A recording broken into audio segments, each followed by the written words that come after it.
నమస్తే, welcome to our channel. నేను సిరి. ముద్రగడ పద్మనాభం అంటే తిన ఏంటంటే ఫస్ట్ నుంచే చూస్తే వైసీపీకి దగ్గరగా ఉండి అంటే వైసీపీలో జాయిన్ అవుతారు, ఇంకా పార్టీ నుంచి వెళ్ళి పోటీ చేస్తారని అనుకున్నారు. కానీ తీరా చూస్తే జనసేన వైపు మొగ్గు చూపుతున్నారని తెలిసింది. కానీ ఇప్పుడు మాత్రం తాజాగా వస్తున్న న్యూస్ ఏంటంటే ఢిల్లీ నుంచి వెళ్ళి తనకి గాలం వేస్తున్నారని కూడా తెలుస్తుంది. సో ఈ అంశాన్ని మనకి వివరించడానికి మనతో పాటు ఉన్నారు ప్రముఖ senior journalist and political analyst CS Rao గారు. నమస్కారం సార్. ఇప్పుడు చూస్తున్నట్టయితే ముద్రగడ పద్మనాభం గారు అంటే కాపు ఉద్యమకారుడు. ఫస్ట్ నుంచి చూసుకున్నట్టయితే వైసీపీలో ఉంటారు, వైసీపీ నుంచి పోటీ చేస్తారని చెప్పేసి మనకి వార్తలు వచ్చినాయి. కానీ తర్వాత ఏంటంటే జనసేన సైడ్ వెళ్తారన్నట్టు కొన్ని వార్తలు వచ్చినాయి. ఇప్పుడు చూస్తేనేమో ఢిల్లీ నుంచి వెళ్ళి బీజేపీ పెద్దలు పిలుస్తున్నారు, అక్కడ నుంచి గాలం అయితే వేస్తున్నారు అన్నట్టు తెలుస్తుంది. ఇందులో వాస్తవం ఎంత ఉంది? అసలు ఇంతకీ ఏ పార్టీలో ఆయన ఉండబోతున్నారు సార్? సో ఒకటైతే ఆయన ప్రత్యక్ష రాజకీయాల్లో మళ్ళా యాక్టివ్ కావాలనేటువంటి ఒక ఆలోచన అయితే ఉంది ఆయనకి. ఎందుకంటే ఈ మధ్యకాలంలో ఆయన చేసినటువంటి యాక్టివిటీస్ కానీ ఆయన చేసినటువంటి ప్రయత్నాలు కానీ వీటన్నింటి కనుక మనం ఒకసారి అబ్జర్వ్ చేస్తే డెఫినెట్గా ఏదో ఒక పార్టీ నుంచి తను తన కుమారుడు ఇద్దరు పోటీ చేయాలి అనేటువంటి ఒక ఆలోచనతో ఉన్నారని మాత్రం మనం చెప్పొచ్చు. దాంట్లో భాగంగా ఫస్ట్ ఆయన అప్రోచ్ అయినటువంటి పార్టీ ఏంటంటే జనసేన పార్టీ, అంతకంటే ముందు వైఎస్ఆర్ కాంగ్రెస్ పార్టీ. సో ఇప్పుడు లేటెస్ట్గా మళ్ళీ బీజేపీ అని అంటూ ఉన్నారు. So first YSR Congress party తరఫు నుంచి పోటీ చేయాలన్నట్టు ఒక ఆలోచన చేసి వైఎస్ఆర్ కాంగ్రెస్ పార్టీ వాళ్ళతోటి కూడా మాట్లాడారు. అక్కడ ఉన్నటువంటి లీడర్లతో, స్థానిక లీడర్లతో కూడా మాట్లాడారు.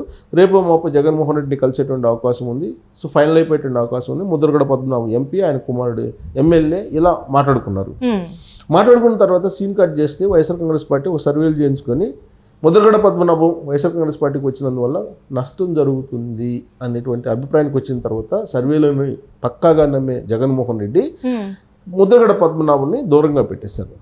దీంతో ప్రత్యామ్నాయ మార్గాన్ని ముద్రగడ పద్మనాభం ఎంచుకొని ఆయన తాడేపల్లి ప్యాలెస్కి వెళ్ళాలనుకొని అక్కడ డోర్స్ క్లోజ్ అయిపోయాయని చెప్పి తెలుసుకున్న తర్వాత అవమానం ఫీల్ అయిన తర్వాత నేను రాబోయేటువంటి రోజుల్లో జనసేన నుంచో లేదా తెలుగుదేశం పార్టీ నుంచో పోటీ చేస్తాను అని చెప్పి ఆయనే చెప్పడం జరిగింది.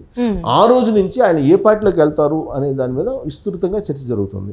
చర్చ జరుగుతున్నటువంటి క్రమంలోనే ఒకవేళ ఆయన తీసుకుంటే ప్లస్ ఏంటి మైనస్ ఏంటి అనే దాని మీద అటు జనసేన కానీ ఇటు తెలుగుదేశం పార్టీ కానీ కొన్ని సర్వేలు లేదంటే కొన్ని అభిప్రాయాలు తీసుకోవడం జరిగింది. సహజంగా ఏ పార్టీ అయినా తీసుకుంటాయి.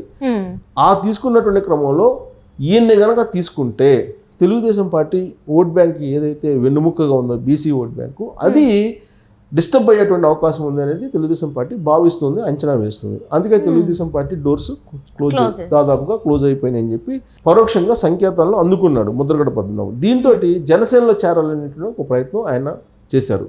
ఆల్రెడీ జనసేనకు సంబంధించినటువంటి లీడరు ఆయన ఇంటికి వెళ్ళి మాట్లాడటం జరిగింది. ఇవన్నీ కూడా జరిగినాయి.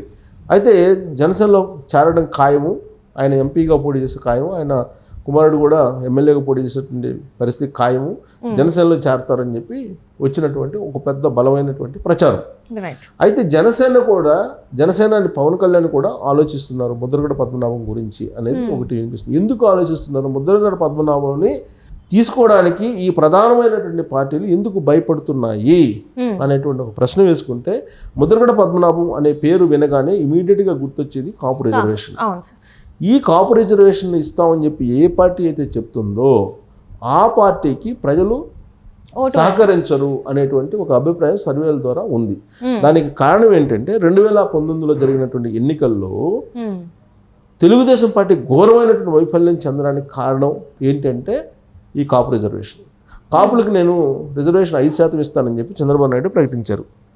అదే సమయంలో ఆ ఎన్నికల ముందు 10% అగ్రవర్ణ పేదలకు నేను ఇస్తానని చెప్పి నరేంద్ర మోడీ ప్రకటించడం జరిగింది. ఆ నరేంద్ర మోడీ ప్రకటించినటువంటి 10%లో నేను 5% కాపులకు ఇస్తానని చెప్పాడు చంద్రబాబు నాయుడు. దాంతో అగ్రవర్ణ పేదలు అనేది ఒక పెద్ద సెక్టర్, అదంతా దూరం అయిపోయింది తెలుగుదేశం పార్టీకి. రెండు, వెన్నుముకగా ఉన్నటువంటి బీసీ ఓట్ బ్యాంక్ ఏదైతే ఉందో బీసీ ఓట్ బ్యాంక్ దూరం అయిపోయింది. ఎందుకు? మంజునాథన్ కమిటీ అనేది ఒక దాన్ని వేసేటప్పుడు ఈ రిజర్వేషన్లు 5% ఎలా ఇవ్వాలి అనేది. సో వీళ్ళు బీసీలు మా దాంట్లో కుదించే అవకాశం ఉంది అని చెప్పి వాళ్ళు ఫీల్ అయ్యి వాళ్ళు దూరం అయ్యారు. వెరసి 151 స్థానాలతోటి జగన్మోహన్ రెడ్డి అధికారంలోకి రావడం జరిగింది. జగన్మోహన్ రెడ్డి ఆ రోజుల్లో చాలా సున్నితంగా చాలా చాకచక్యంగా ఈ అంశాన్ని ఢిల్లీ కోర్టులోకి నెట్టేశాడు ఆయన. సో దాంతో సేఫ్గా బయటపడ్డాడు 2019 ఎన్నికల్లో. ముద్రగడ పద్మనాభం రిజర్వేషన్ మీద పోరాటానికి సహకరించినటువంటి ప్రతిపక్ష నేత జగన్మోహన్ రెడ్డి అప్పట్లో. కానీ రిజర్వేషన్లు మాత్రం ఇవ్వడానికి ఆయన సిద్ధంగా లేడు. ఇప్పుడు కూడా ఆయన ఏమంటాడంటే ఈ రిజర్వేషన్ గురించి ప్రస్తావన వస్తే అది ఢిల్లీలో ఉంది, ఢిల్లీకి సంబంధించిన అంశం మన చేతుల్లో ఏం లేదని చెప్పి చాలా సున్నితంగా తిరస్కరిస్తాడు.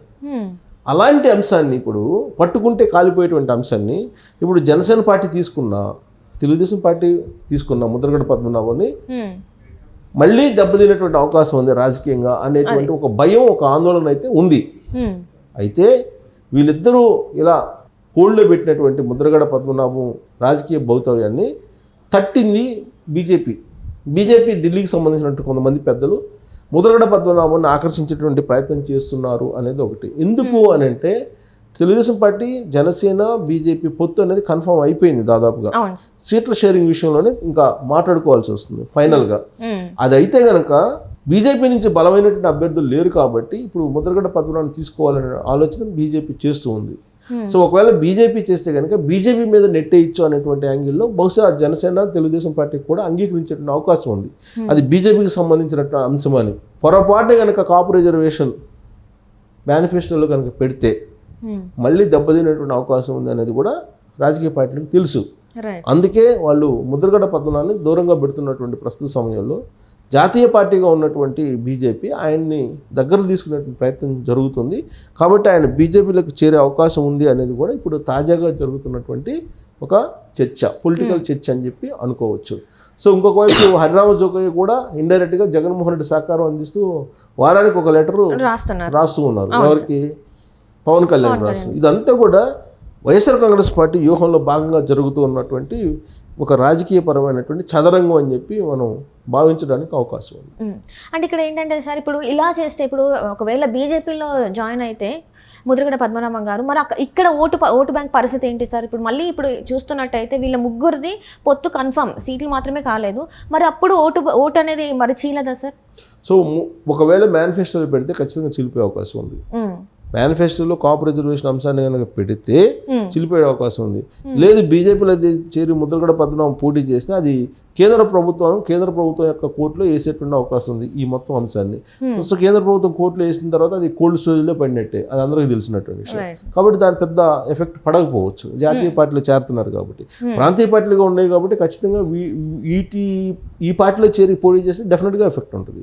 అది జాతీయ పార్టీ కాబట్టి అంత ఎఫెక్ట్ ఉండకపోవచ్చు, బట్ ఎంత కొంత అయితే ఉంటుంది. అంటే ఇప్పుడు ఇక్కడ చూస్తున్నట్టయితే ముద్రగడ గారు మనకి ఏంటంటే వాళ్ళ కొడుకు కూడా సీట్ అడిగారు. సో ఇప్పుడు ఇక్కడ అడిగే ఛాన్సెస్ ఉంటాయి సార్? ఇప్పుడు అంటే ఇక్కడ గతంలో చూసుకుంటే ఇక్కడ మన స్టేట్ లెవెల్లో అయితే ఎమ్మెల్యేగా, ఎంపీగా అనుకున్నారు. వాళ్ళ కొడుకు ఎమ్మెల్యే, తినే ఎంపీ అని.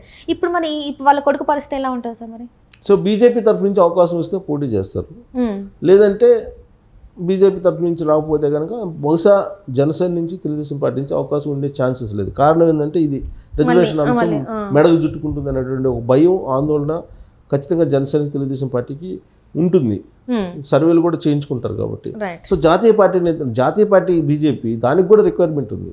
ఎమ్మెల్యేలు కానీ ఎంపీలకు సంబంధించి వాళ్ళు ఏదో కొన్ని అడుగుతున్నారు. అక్కడ పోటీ చేసే బలమైన అభ్యర్థులు కూడా లేరు.